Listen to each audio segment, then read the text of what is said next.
N'est-ce pas exactement ce qui est erroné dans notre société aujourd'hui? Tout l'égoïsme, l'avarice et l'égocentrisme. Je me contrefiche de toi tant que j'obtiens ce que je veux. N'est-ce pas exactement ce qu'est l'abus? N'est-ce pas exactement ce qu'est l'abandon? N'est-ce pas exactement ce qu'est la traîtrise conjugale où un des époux se défile avec quelqu'un d'autre? Restez avec nous dans Jouissez de votre vie.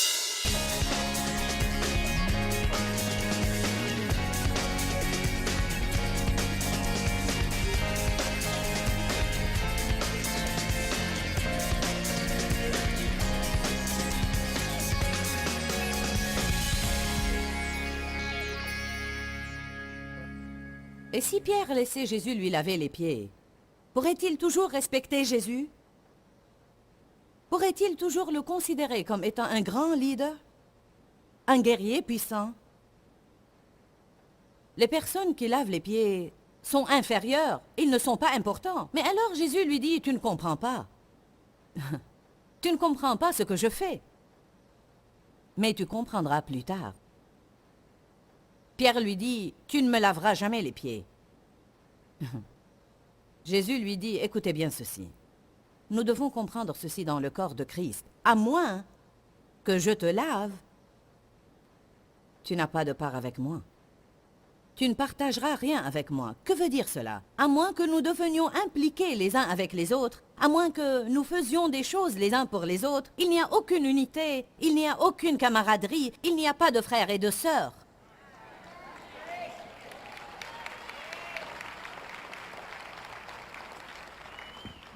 Nous entendons plus que n'importe quoi aujourd'hui, je ne veux pas être impliqué. Allons, frères, nous devons nous réveiller. Je crois qu'il y a des millions de personnes qui me regardent en ce moment. Que se passerait-il dans le monde si tous ceux qui regardent ce programme aujourd'hui recevaient une nouvelle vision pour leur vie, de se lever chaque jour et d'aller partout en faisant le bien, en utilisant l'onction de Dieu pour faire du bien à tout le monde partout où ils vont?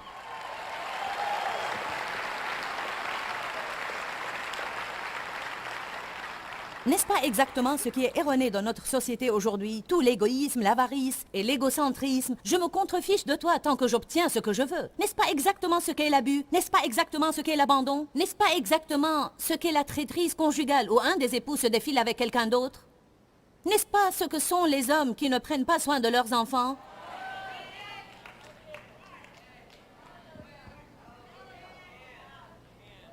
Le slogan aujourd'hui, si tu te sens bien, fais-le. Si tu en veux un, prends-le, tu le mérites.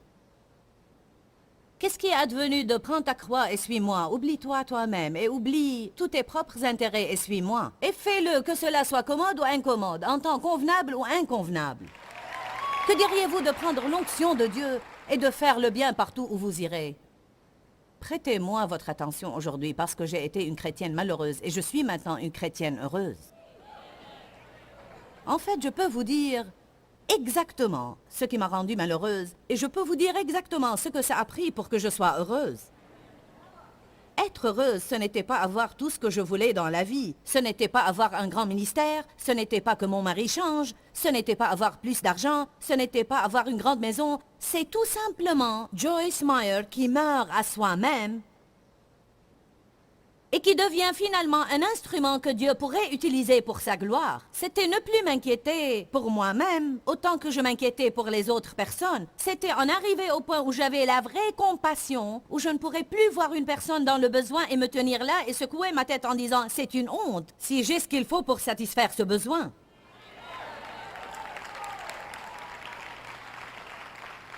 Nous devrions vraiment faire attention de ne pas laisser nos cœurs s'endurcir. Nous voyons à la télé aujourd'hui tellement de dévastation, tellement de meurtres, tellement de personnes être méchantes avec les autres, tellement de cas de divorce, tellement de cas d'adultère. Vous ne pouvez pas regarder la télé sans que toute personne dans le film soit impliquée avec une autre. Ainsi, nous devenons endurcis envers ces choses, et c'est exactement ce que Satan veut. Il veut que nous ayons les cœurs endurcis. À moins que je te lave, tu n'as pas de part avec moi. C'est exactement pourquoi il est important que les personnes donnent à tous ceux qui les servent. Parce que vous n'avez pas de part avec moi si vous ne faites rien dans ma vie. Si vous êtes seulement preneur, et moi je donne et donne et donne, ou qui que ce soit qui vous sert et qui ne fait que donner et donner, alors que vous ne faites que prendre, alors il n'y a aucune association, aucune complicité, aucun partage ensemble.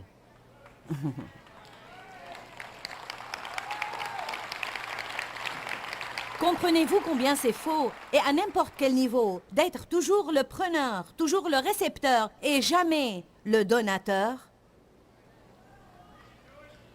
C'est ça le problème dans beaucoup de mariages. Une personne veut tout le temps prendre alors que l'autre doit toujours donner. Attendez que ce jour soit terminé.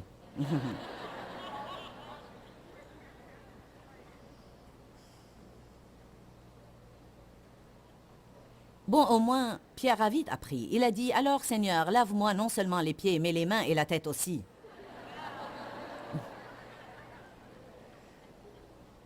Jésus lui dit, qui s'est baigné n'a besoin que de se laver les pieds.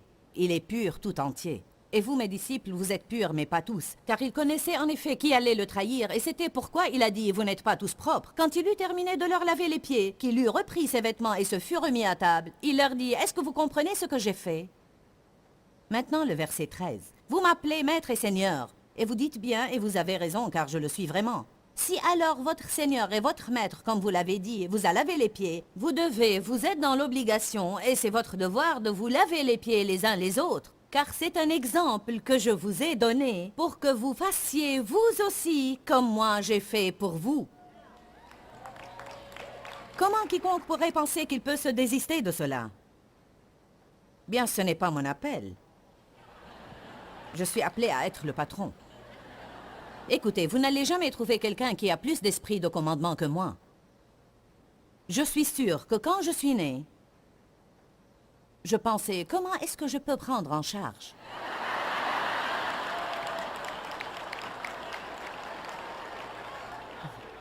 Amen.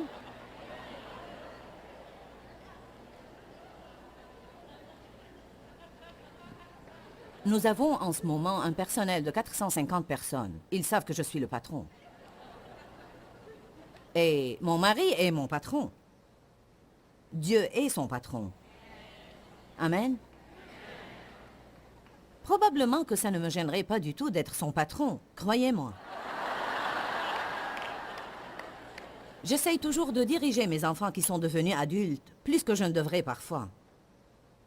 J'essaie simplement de vous dire maintenant que je sais ce que ça signifie de marcher dans l'autorité. Mais j'ai également dû apprendre que cette autorité n'est pas une véritable autorité, à moins que je veuille également m'humilier et m'abaisser et faire tout ce que Dieu me demande de faire.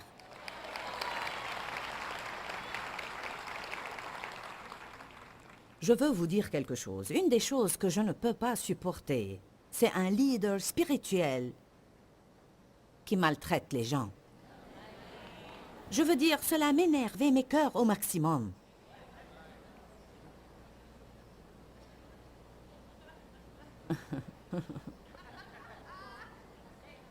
Verset 16. En vérité, je vous le dis, un serviteur n'est pas plus grand que son maître, ni l'envoyé plus grand que celui qui l'a envoyé. Maintenant, le verset 17. Sachant cela maintenant, que tout le monde dise sachant cela maintenant. Il dit, sachant cela maintenant, bénis, heureux et enviés êtes-vous si vous les faites. Alors, qu'est-ce qui va me rendre heureux? Sachant la véritable puissance spirituelle à être un serviteur, et puis non pas le savoir simplement, mais le faire aussi. Et quand je le fais, alors je vais devenir heureux. Vous savez ce que vous devez faire? Écoutez ce que les gens vous disent.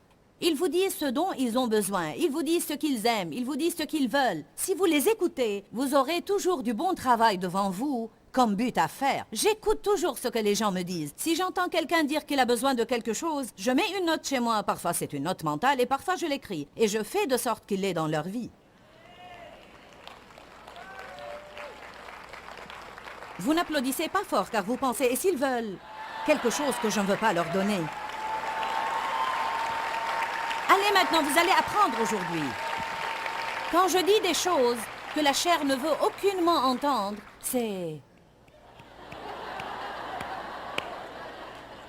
Ah oui, vous savez, j'ai vraiment une telle révélation quand je prêche rien qu'à observer comment la chair des personnes répond à différentes choses que je dis. Comprenez que votre chair n'est pas excitée au sujet de la volonté de Dieu. Il n'y a rien dans ma chair ou la vôtre qui apprécie cette idée de laver des pieds. Personnellement, j'aime les massages. J'aime beaucoup qu'on me masse les pieds, qu'on me lave les pieds, qu'on me frotte le dos.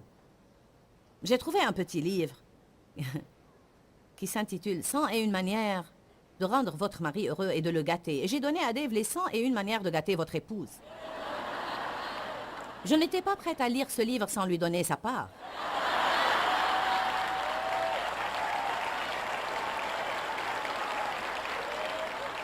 Quoi? Oui, il dit, il a déjà terminé le sien.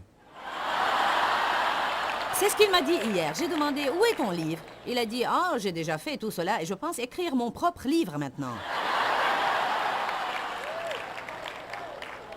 J'ai dû lire les 8 premières manières dans ce livre avant de trouver une chose que je pourrais faire. Je suis sérieuse. J'ai pensé, je ne veux pas faire cela, je ne veux pas faire cela, je ne veux pas faire cela. S'il est fatigué, faites-lui couler un bain chaud. Asseyez-vous et parlez-lui pendant qu'il le prend.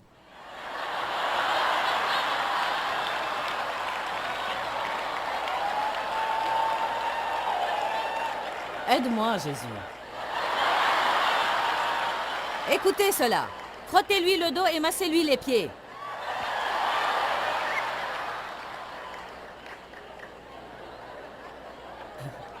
Si vous n'avez pas besoin de ce message aujourd'hui, je vais me le prêcher à moi-même et me rendre heureuse. Parce que j'ai beaucoup de chemin à faire. Amen. C'était intéressant et je lisais encore dans ce livre et j'ai peut-être seulement trouvé environ 12 que j'étais disposée à faire. C'est la vérité, je vous dis la vérité. C'était tout des choses qui étaient vraiment désagréables.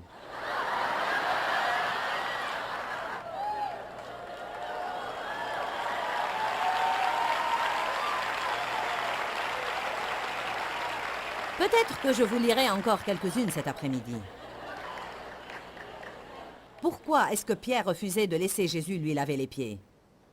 Parce que ceux qui lavaient les pieds étaient les moins importants dans l'ordre picotant de la société. C'est quoi un ordre picotant? Allez dans une basse-cour, jetez-y un groupe de poules et vous découvrirez cela vite. Cela ne prendra pas longtemps pour que l'une d'entre elles s'élève et prenne position pour régner sur la basse-cour. D'où pensez-vous que viennent toutes ces petites expressions? Ah, tu penses que tu vas régner sur le poulailler? C'est parce que c'est ce que les poules font. Les aigles ne se comportent pas comme ça, mais les poules se comportent comme ça. Nous ne sommes pas censés être comme des poules, des corneilles, des perruches et des vautours. Ceux qui espèrent en Dieu renouvellent leurs forces. Ils déploient leurs ailes comme des aigles. Oubliez l'ordre picotant. Ils n'avaient aucun désir d'être moindres. Personne ne voulait laver des pieds. Allez à Philippiens 2, verset 4. Qui sait qu'il y a une puissance dans le nom de Jésus? La Bible dit qu'à la seule mention de ce nom, chaque genou fléchira dans le ciel, sur la terre et sous la terre. Waouh, quelle autorité! Mais voyons comment il l'a obtenue. Personnellement, je veux vraiment l'autorité spirituelle. Quand je pose les pieds sur le plancher le matin, je veux que l'enfer tremble. Je veux que tous les démons de l'enfer crient « Elle s'est réveillée !»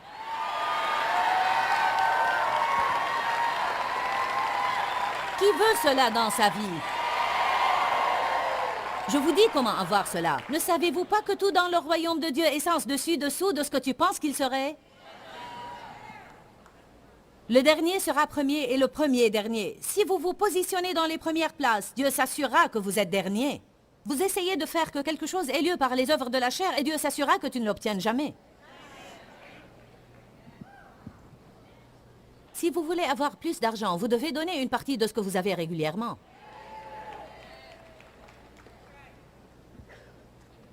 J'aime ce que Sandy a dit ce matin. Il donne des graines au semeur et pas à l'égoïste.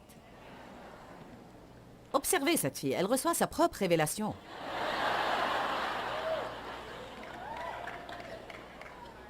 Je me sens toujours bien quand elle dit « Ma maman a dit, ma maman a dit, ma maman a dit, ma maman a dit ». Bientôt, je serai sur la plateforme à dire « Sandy a dit, Sandy a dit ».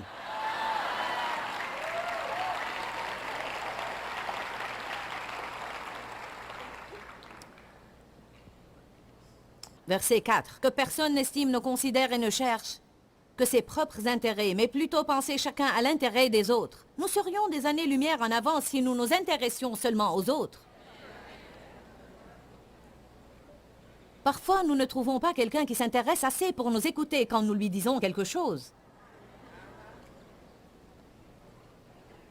Ayez entre vous la même attitude et les mêmes sentiments humbles qui sont dans le Christ Jésus. Laissez-le être votre exemple dans l'humilité. Qui, bien qu'étant essentiellement un avec Dieu et à l'image de Dieu, possédant la plénitude des attributs qui font de Dieu Dieu, il n'a pas estimé qu'il devait retenir jalousement le rang, qu'il égalait à Dieu et que cette égalité était une chose à maintenir ardemment. En d'autres termes, Jésus savait qui il était, mais il n'avait pas à essayer de le prouver tout le temps. Ceux qui savent qui ils sont ne doivent pas passer leur temps à essayer de se prouver. Celui qui est vraiment le patron ne passe pas tout son temps à crier qu'il est le patron. Ils ne recherchent pas l'autorité partout où ils vont, ils marchent dans l'autorité.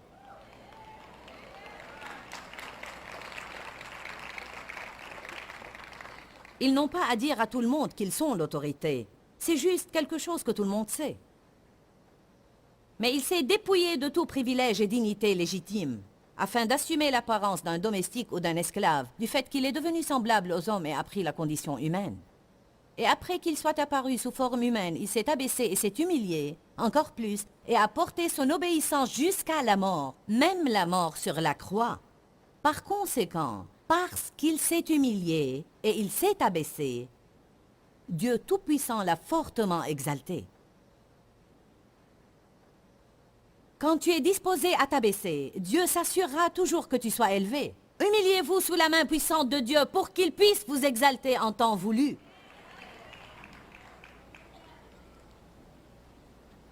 Et il lui a donné le nom qui est au-dessus de tout nom, pour qu'au nom de Jésus, tout genou fléchisse.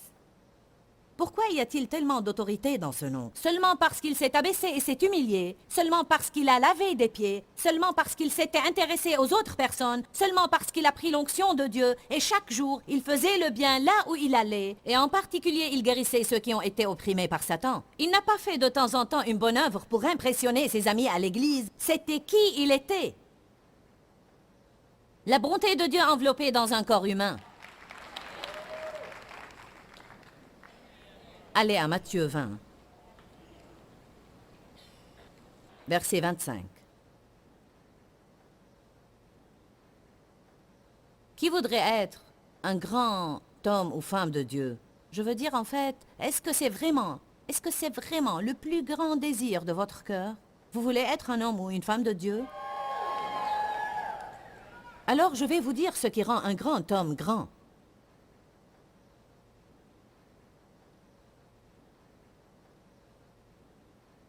Matthieu chapitre 20, verset 25. Jésus les a appelés près de lui. Il les a appelés près de lui et leur a dit, « Vous savez bien que les chefs des nations dominent sur elles en maître et que les grands hommes leur font sentir leur pouvoir et les tiennent dans la soumission. » Il dit, « Vous savez comment le monde fonctionne. Vous savez comment les leaders agissent.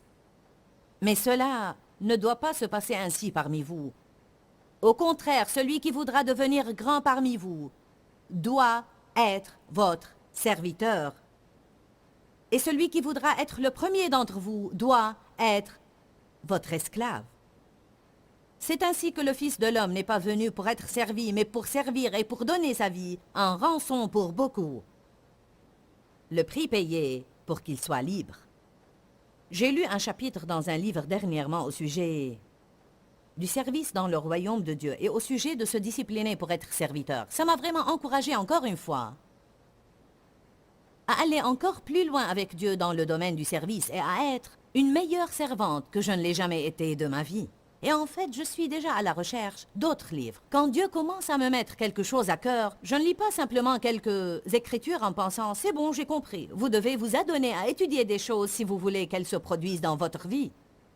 Vous devez étudier, vous devez rechercher pour savoir ce qu'est un serviteur. Vous devez étudier, vous devez méditer. Qu'est-ce que je peux faire pour quelqu'un d'autre? N'attendez pas que quelque chose de grand tombe sur vous. N'attendez pas de même qu'un ange apparaisse pour vous convaincre d'aller faire quelque chose pour quelqu'un, mais recherchez les choses que vous pouvez faire pour les autres. Vous faites de vous-même un serviteur. Dites à votre mari, que puis-je faire pour toi aujourd'hui pour être une bénédiction? Bien, je ne ferai pas cela, il ne me bénit pas. Comment vous vous attendez à ce qu'il change si vous continuez à leur donner ce qu'il vous donne? Vous êtes censé semer ce que vous voulez, pas ce que vous avez. Est-ce que quelqu'un m'a entendu? Vous ne semez pas ce que vous avez, vous semez ce que vous voulez. Où est-ce que c'est écrit dans la Bible? Traitez les autres de la manière dont elles vous traitent. La Bible dit l'inverse, nous l'appelons la règle d'or. Faites aux autres comme vous voulez qu'ils fassent pour vous. Ce qui est erroné dans les mariages est que personne n'est disposé à être le premier à payer le prix pour que les choses changent à la maison. Tout le monde est là à attendre que quelqu'un d'autre entreprenne l'humble démarche qui consiste à mettre la serviette de serviteur. Ce qui est triste est qu'un bon nombre de personnes sont disposées à faire pour le prédicateur ce qu'ils ne feraient pas pour leur conjoint.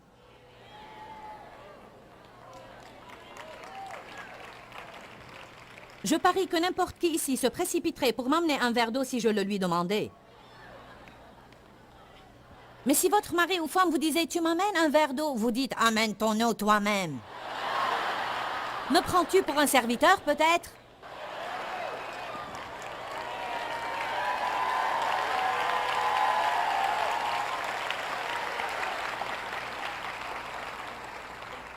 Jésus dit « Oubliez tout ce non-sens ».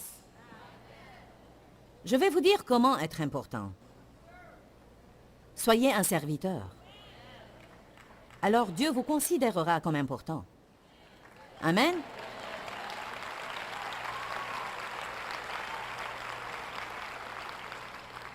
Cet après-midi, nous allons parler du ministère des petites choses, et c'est là que nous échouons le plus. La vie n'est pas faite de grandes choses, elle est faite de petites choses. Ce que je vais vous enseigner à faire, tout le monde peut le faire.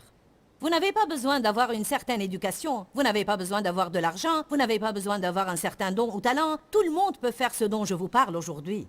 Un enfant peut faire cela, une personne âgée peut faire cela, quiconque peut faire cela. Dieu a mis des personnes dans la vie de chacun. Seigneur, où en est mon ministère? Quand vas-tu me donner mon ministère? Seigneur, je pensais que j'étais appelé au ministère. Je veux un ministère. Mon ministère, Seigneur, quel est mon ministère? Regardez autour de vous.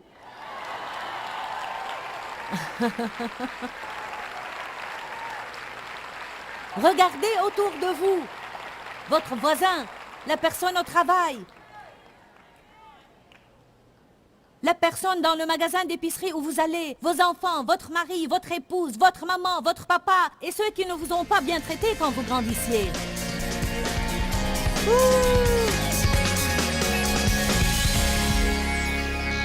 J'espère que vous avez apprécié cet enseignement aujourd'hui sur la puissance d'être un serviteur. Et non seulement j'espère que vous l'avez apprécié, mais je prie aussi que vous l'ayez vraiment pris à cœur. Et je prie que vous ayez reçu un mot au temps opportun dans votre vie par cet enseignement.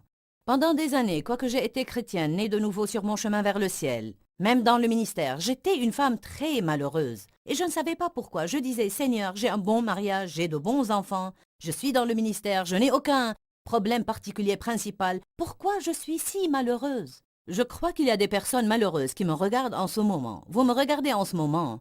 Et vous avez dit au Seigneur exactement comme j'ai dit. Quel est mon problème? Pourquoi est-ce que je suis si malheureuse?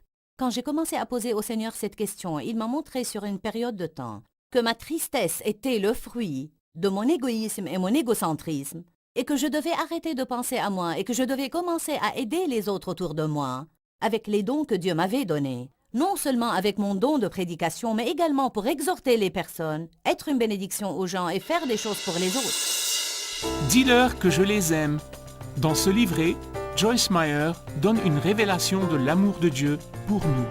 Pour obtenir ce livret gratuitement, écrivez-nous à Joyce Meyer, boîte postale 40095-6300, Larnaca, Chypre. Ou bien visitez notre site web www.larnaca.org. joycemeyer.me.org/fr.